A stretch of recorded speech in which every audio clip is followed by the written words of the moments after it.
আসসালামু আলাইকুম প্রিয় ভাই এবং বোনেরা। এই মুহূর্তে যে যেখানে বসে আমার এই ভিডিও লেকচারটি দেখছেন, আপনারা সবাইকে জানাচ্ছি অনেক অনেক শুভেচ্ছা এবং অভিনন্দন। আমি অন্তরজ নির্ণয় সম্পর্কে আলোচনা করছিলাম।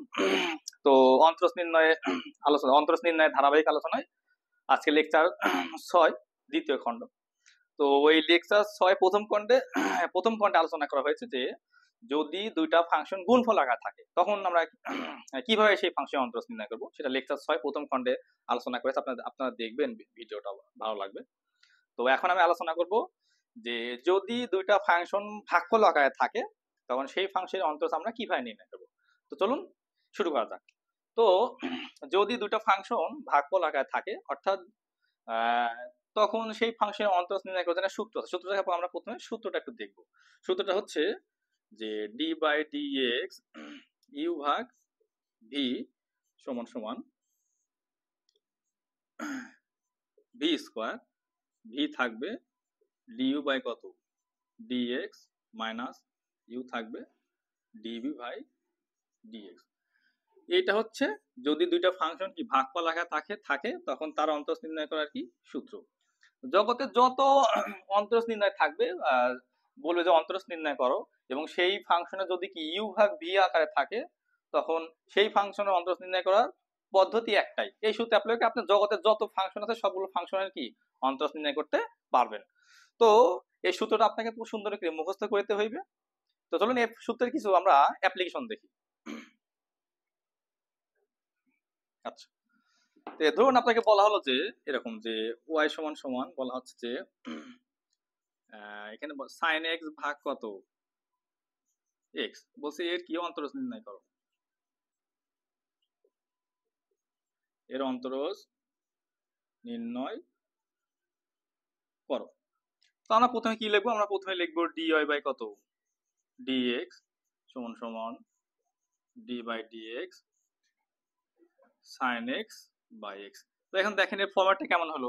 ফরম্যাটটা হলো এটা হচ্ছে ইউ, এটা হচ্ছে ভি। তখন আমরা কি করবো, তখন আমরা যে কাজটা সেটা হচ্ছে এই যে উপরে যে সূত্র লেখা আছে, আপনি সূত্র ভালো করে দেখেন।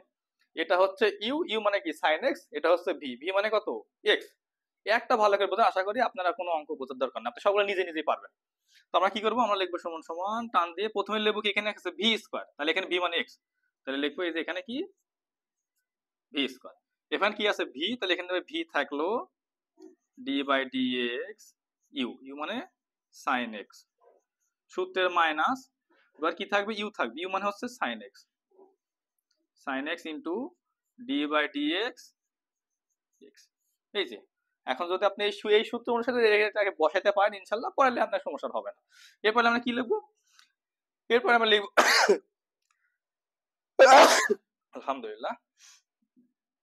এরপরে আমরা কি লিখবো সেটা হচ্ছে এই যে এক্স স্কোয়ার মানে কত x square x into d by d x sine x কত করলে কত হয় কজ এক্স হয়, সূত্রের minus sine x into x এর করলে কত হয় ওয়ান। এই তো আমরা চলে আসি, এবার পড়লেন কি করা যায়।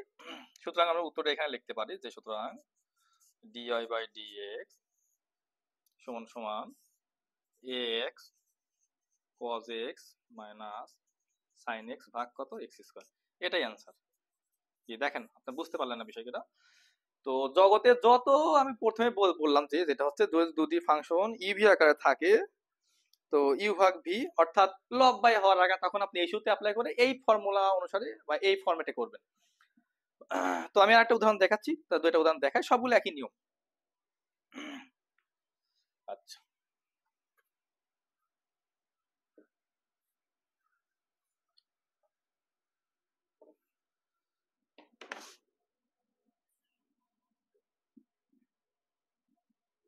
আবার যদি কোনো ফাংশন যদি এরকম থাকে, কি থাকে যে আপনাকে বলা হলো যে ওয়াই সমান সমান কি করো যে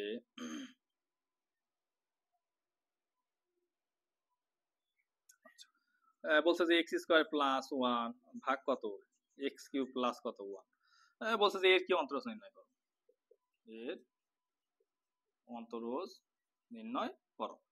তো প্রথমে দেখবো আসলে অন্তরজ নির্ণয় করার অনেকগুলো আছে পদ্ধতি। সব ফাংশন তো সব নিয়মে অন্তরজ নির্ণয় করা যায় না, কারণ অন্তরজ নির্ণয় সেই মূল নিয়ম অন্তরজ থেকে শুরু হয়েছে, এরপরে ধাপে ধাপে ধাপে আস্তে আস্তে কি অন্তরজ নির্ণয় করা শুরু হয়। করা হয়। তো প্রথমে আপনি দেখবেন যে এখানে আসলে কোন সূত্রটি অ্যাপ্লাই করা, যদি আপনি দেখেন যে এই মানটা কি লব, এই মানটা হর, অর্থাৎ ইউ ভাগ ভি আকারে আছে, তখন এই ফাংশন অন্তত আপনি এই নিয়মে এই সূত্রে অ্যাপ্লাই করে নির্ণয় করবেন। সেটা এখন লবের জায়গায় যত ফাংশন থাকে আমার দেখার বিষয় না, আমি শুধু মনে করব এটা হচ্ছে লব, এটা হচ্ছে হর, অথবা এটা হচ্ছে ইউ, এটা হচ্ছে কি ভি। এইভাবে চিন্তা করলে আমি যে কোনো ফাংশনের কি অন্তত নির্ণয় করতে পারবো। তো আমরা দেখি এটা আসলে কিভাবে করা যায়। তো প্রথমে আমরা যে কাজটা করবো সেটা হচ্ছে, আচ্ছা তো আমরা একটা সুন্দর করে প্রথম থেকে লিখি।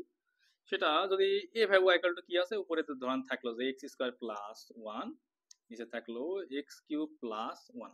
তাহলে আমরা কি লিখবো, তাহলে লিখবো যে ডি ওয়াই বাই ডিএক্স সমান সমান d by d x x square plus one x cube plus one. তাহলে আমরা কি সূত্র অ্যাপ্লাই করবো, সূত্র এটা আছে ইউ, এটা আছে ভি। তাহলে প্রথমে লিখবো সেটা হচ্ছে, প্রথমে লিখবো যে ভি স্কোয়ার, এই যে ভি লিখে স্কোয়ার দিলাম। এবার এখানে কি ভি থাকবে x cube plus one d by d x u x square plus one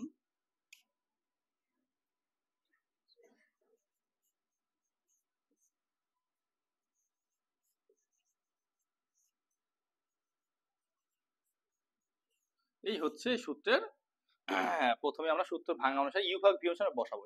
এইটুকু যদি আপনি বসাইতে পারেন তো আপনি নিশ্চিত থাকুন যে আপনি সূত্রটা বুঝতে পারছেন এবং আপনি পারবেন।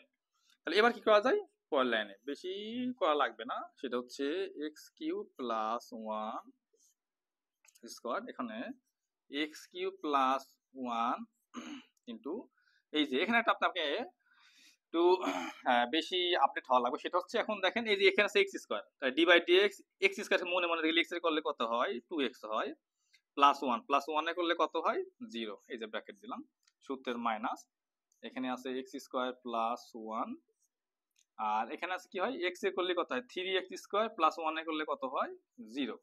এই তো এটাই হচ্ছে ডিআই বাই ডিএক্স। আপনি এখানে আনসার দিতে পারেন, কোনো সমস্যা নাই।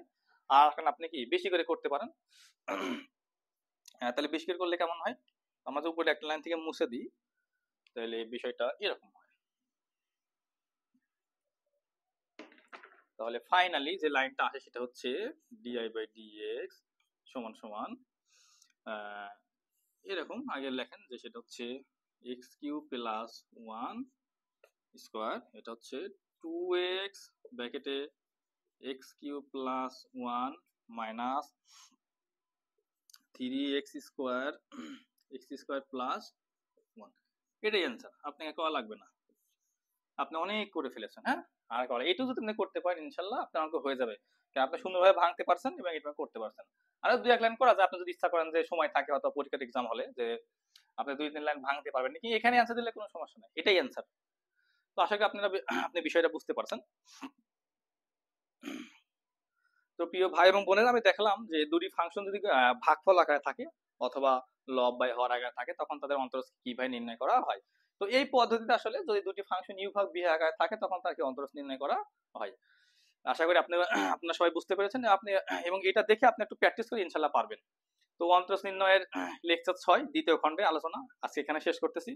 যদি আপনার ভিডিওটা ভালো লাগে তাহলে আপনি অবশ্যই আমার চ্যানেলটাকে সাবস্ক্রাইব করে দিবেন। তো সবার জন্য অনেক অনেক শুভেচ্ছা এবং সালাম জানিয়ে সবাইকে আজকের লেকচারটা এখানে শেষ করতে, আসসালামু আলাইকুম।